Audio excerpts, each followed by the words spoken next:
कडे पडळकरांना कुणाचा तरी वरदहस्त असल्यानं त्यांचा अहंकार वाढलाय, त्यामुळे भाजपनं अशा नेत्यांचा बंदोबस्त केला पाहिजे अशी मागणी रोहित पवारांनी केली आहे। गोपीचंद पडळकर यांच्या वादग्रस्त विधानावर रोहित पवार यांची ही प्रतिक्रिया आलेली आहे।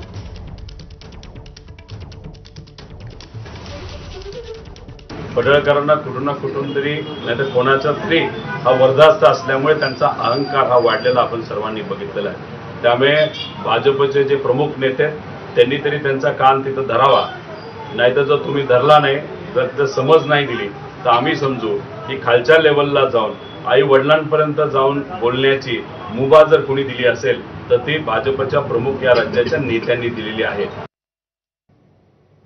राहुल गांधींच्या मतदार यादी घोळाच्या पत्रकार परिषदेनंतर राज ठाकरेंकडूनही मतदार यादीतील डुप्लिकेट मतदारांविषयी प्रश्नचिन्ह उपस्थित करण्यात आलंय।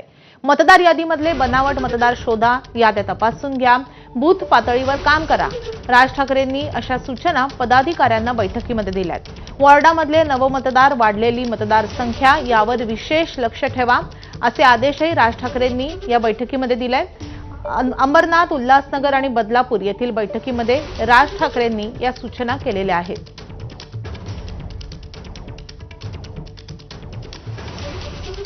तिकडे कन्नडमधून बंजारा समाजाच्या मोर्चाला सुरुवात झालेली आहे। एसटी आरक्षणाच्या मागणीसाठी बंजारा समाज बांधव हे आक्रमक झालेले आहेत। मोठ्या प्रमाणावर